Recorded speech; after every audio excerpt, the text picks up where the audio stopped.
Well, hello. We're gonna do a hand rub sunburst on this guitar here. Um, I'm using uh, alcohol soluble aniline dyes that I bought from Luthier's Mercantile years and years and years ago. There's lots of different dyes out there. There's trans tint, there's water soluble aniline, alcohol soluble aniline, and the trans tint is soluble in um, alcohol, water, or straight into nitro lacquer. I don't have a spray booth or a spray gun that I use at home, um, so I tend to use alcohol soluble and then shellac for my finishes that I do on my own. To apply the stains, I'm just going to use an old piece of bed sheet with a piece of dish towel, just wrapped up in it. Make a little pad out of it, similar to what you do if you were French polishing. Just old t-shirts, old pieces of t-shirt will work. Any type of rag really, that's going to be lint free and not leave a bunch of lint or stuff. So paper towel, your standard paper towels are probably out for this. You'll want to wear a pair of gloves. Done it before without gloves and your hands look kind of funny for a couple days, all covered in a whole bunch of different stains. I placed just a piece of printer paper in the sound hole, so if I get any drips or anything, they'll fall in on the paper and not go onto the back of the guitar. And we're going to start out with some yellow. We'll cover the entire top.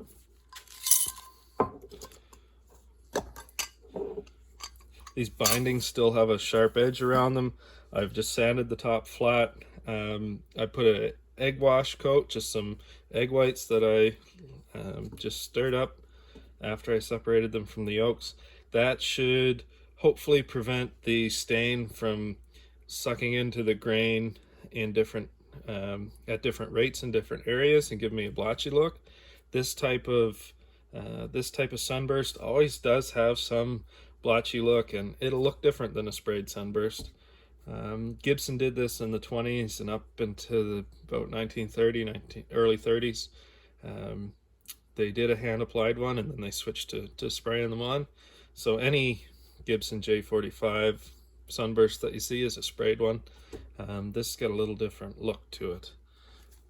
I enjoy it. It kind of brings out the figure of the wood some. The first one I did didn't have the egg coat, and it turned out really nice, but it did have some blotchiness. So I just want to see if I can avoid that.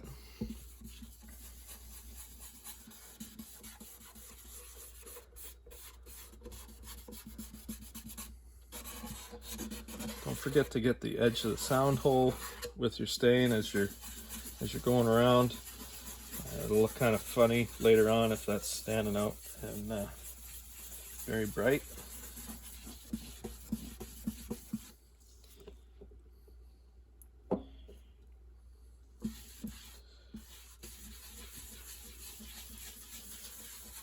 You want to work dry enough that you're not getting drips down over the edge of the binding.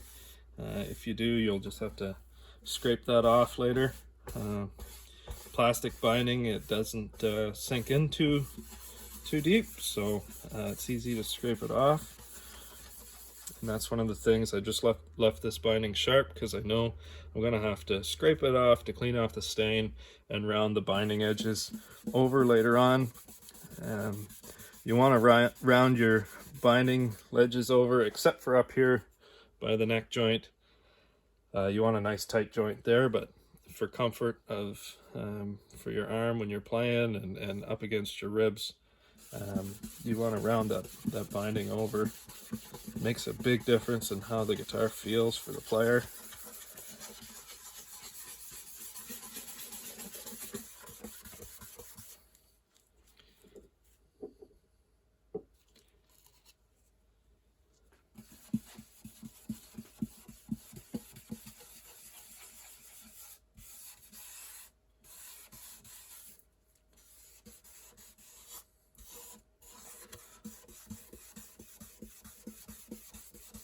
This highlighter yellow color looks pretty alarming right now, but you'll see how it gets toned down as we go along.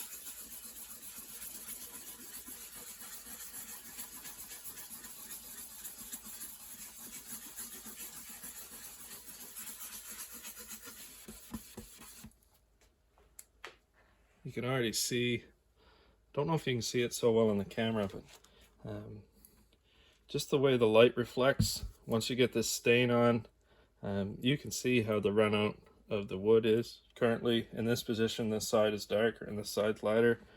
As I hold it up, they switch sides. As I hold it like this under the light, that's just how the grain works within the pore structure of the wood.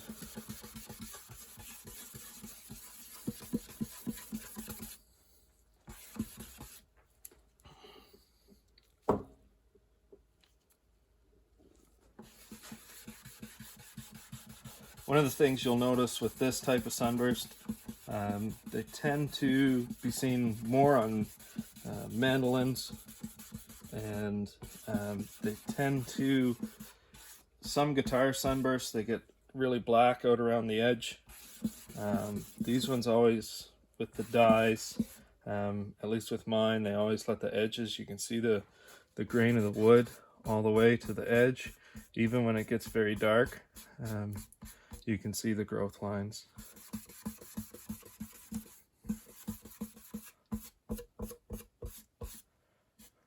This guitar has a Engelmann spruce top from British Columbia, Canada, and it has black limba back and sides.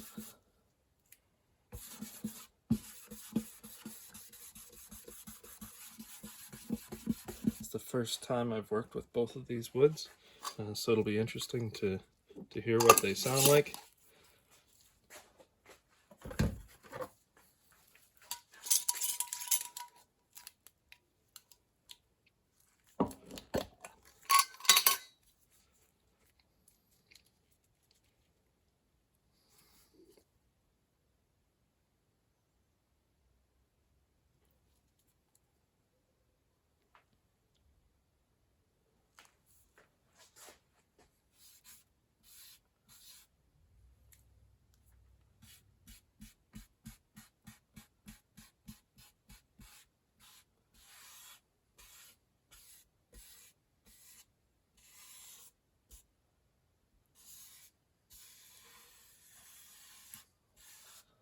Starting in with the red, and the combination is just turning the top orange.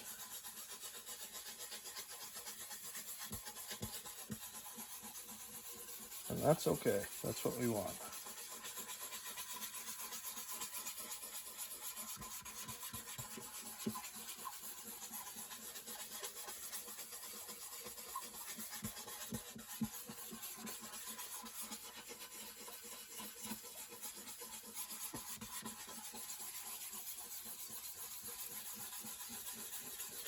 Just stuck with the same pad as the yellow, because we're working from lighter to darker. I'm sure I'll end up making new pads and going back over it when I'm blending colors in, but for now I'm just going to stick with the same one as I go around and add more color and work from the lighter center out to the darker edge.